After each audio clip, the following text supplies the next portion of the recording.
Okay, so what is a BFS traversal?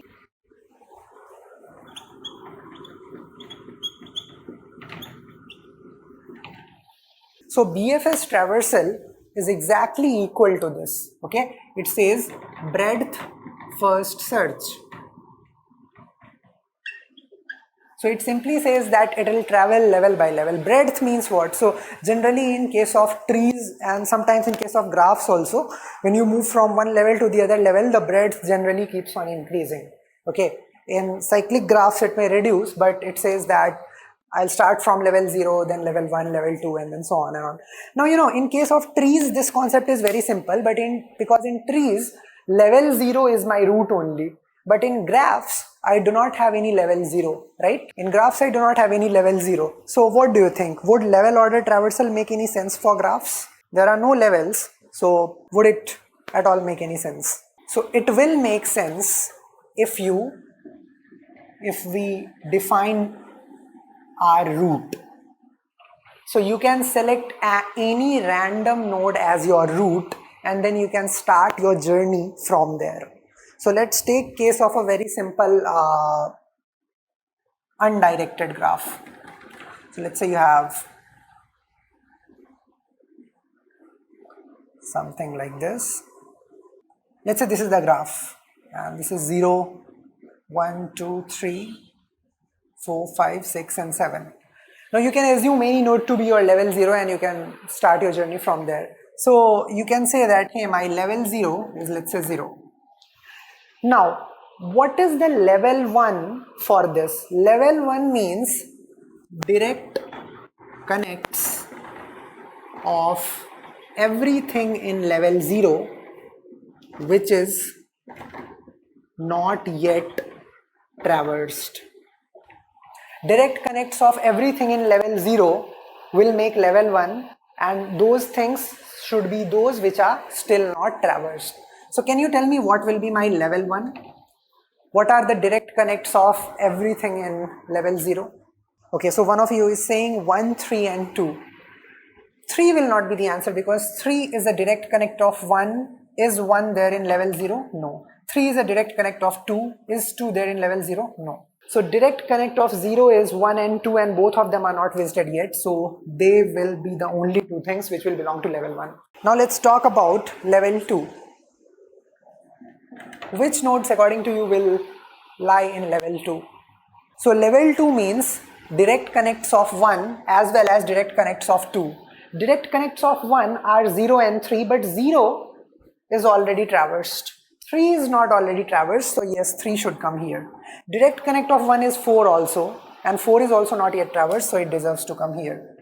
Direct connects of 2 are 3, which is already considered, 0, which is already considered, 6, which needs to be considered. So 3, 4 and 6 belong to my level 2. Okay, what will be my level 3? So level 3 means direct connects of all the nodes of level 2 which are not yet traversed. For 3 the direct connects 1 and 2 are already traversed. For 4 the direct connects are 1 and 5. 1 is traversed, 5 is not. For 6 it is 5 which is traversed, 2 which is also traversed, right?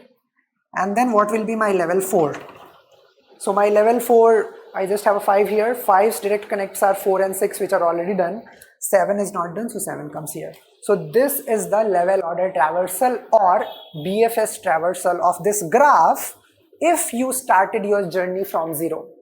If you start your journey from 1, then your leveling would be different.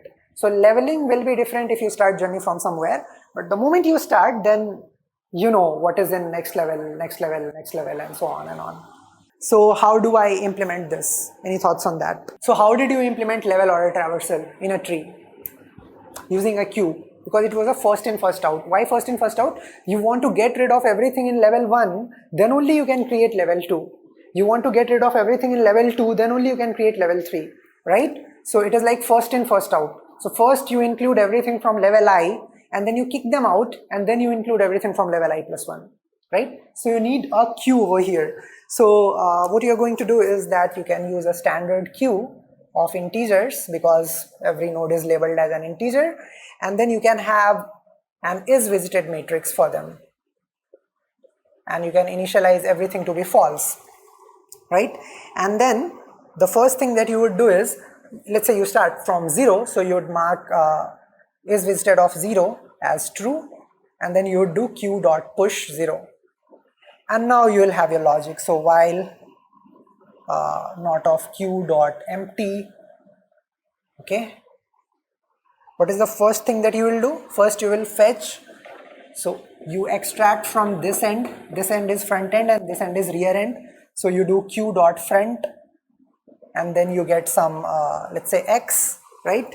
And then the first thing that you do is you print x, okay, and then you do q dot pop. So this thing is gone now. Now your front comes here, and now all the direct connects of this which are still not visited need to be pushed now. So to do that, you will you will basically inspect the adjacency list of x. So I'm going to write just the pseudocode.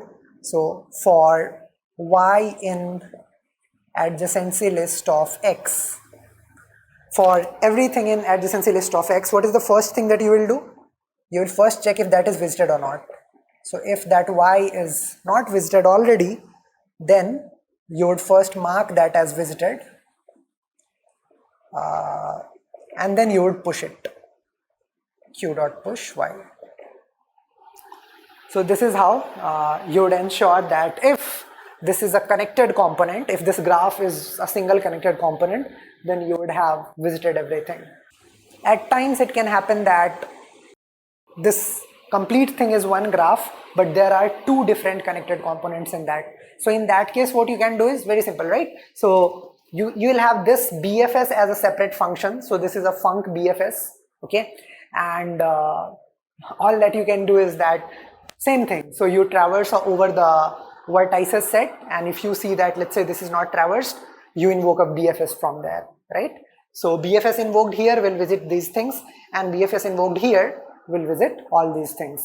So what will be the time complexity of this BFS algorithm? Your answer should be in terms of V and E. V plus E, right? It's nothing different from the previous one, because how many times you are going to do these things? Printing something, you print a node only one times, right? So V times this is going to happen, and this using the same logic of yesterday, 2 into E times. So this will also be order V plus E algorithm, assuming that you are using an adjacency list for graph representation. So this was about BFS. Now if we have understood it, this is a very important, in fact I would say from interview perspective, BFS is the most important topic of graphs, because there are many questions which I'll show you today can be created in this. Let's take the case of, for now, unweighted graph, unweighted plus undirected. Can I say that, let's say this is my source vertex, I made it my source vertex on my own, I started my BFS from here, let's say, because I wanted to do that. Can I say that everything in level 1 is one hop away from 0? Hop means one edge.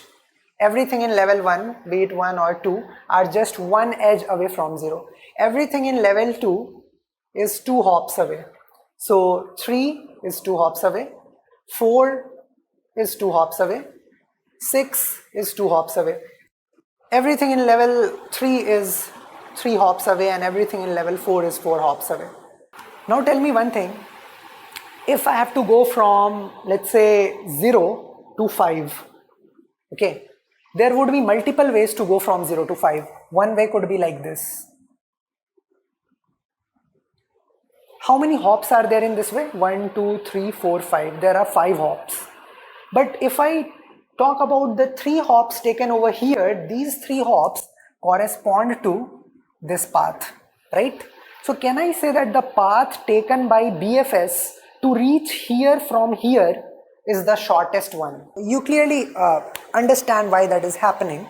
So this is happening because in case of unweighted graph, every edge has same weight of 1 unit. You can assume that every edge has the same weight of 1 unit. So if there is a path with path 1 with x hops, so this was your path 1 with x hops, x was 3, and there is a path 2 with y hops. So this was your path 2 with y equals to 5 hops. And if let's say x is smaller than y, then you can clearly say that, hey, path 1 is the smallest path, correct? Because every hop is like one edge, and one edge accounts for 1 unit of weight. Okay, now if we understand this thing clearly, I can say that the nature of BFS is such that if you start your journey from a particular source vertex, by the time you reach any other vertex, you would have taken minimum number of hops to reach there, because you progress level by level, level by level, level by level, so on and on and on. So this is a very important nature of BFS. So let me try to give you an example. Let's say you have something like this. So let's say you start your journey from here. This is node 0, this is 1, this is 2, this is 3. So when you start your journey from here, let's say you do a BFS, you push this 0 into your queue. Now when you get rid of this 0, you will immediately push this 1, and you will also push this 3. And now this 1 and 3 are at level 1. So you will consider them to be at distance 1 away from here. You will never take this path to reach this 3, because if there is a direct connection because of level order traversal, you will make that direct connection happen and push this here itself, rather than doing a depth first search approach in which you do this later and reach here first via this path. In DFS you would have taken this path because of recursion, but in BFS to reach here you take this path, and this is happening because of the BFS nature of it, which is level by level nature of it. Okay, so if you start BFS from anywhere, and if you reach a particular vertex in X hops, then you can say that the number of edges in between that vertex and this current vertex is X. And if number of edges is this, then this is the minimum number of edges that could be there. And if every edge has the same weight, then the cost of that path is X units. Okay. So what I can say is that using BFS, if somebody asks me that, hey, I'll give you a source and you tell me the shortest distance of everything else from that source, you tell me the shortest distance of everything else from that source, can you solve this problem using BFS? Yes or no? You can easily do that, right? So this is a very, very important property about BFS. If the graph was weighted graph, then would this thing have made sense? It would not make sense. Why would it not make sense? So in BFS you reach this 5 by taking this path. So let's say this is 1, and let's say this was 100, and let's say this was 100.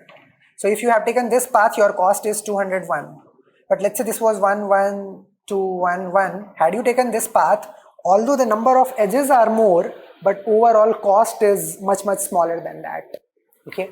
So if edges are having different weights, then it can happen that there is a path with many edges, but overall lower cost. And there is a path with lesser edges, but overall higher cost. This is a very important intuition to grasp, because in BFS you would always find the least number of edges to connect a node N1 to N2, and everything has equal weight, so you get your answer there.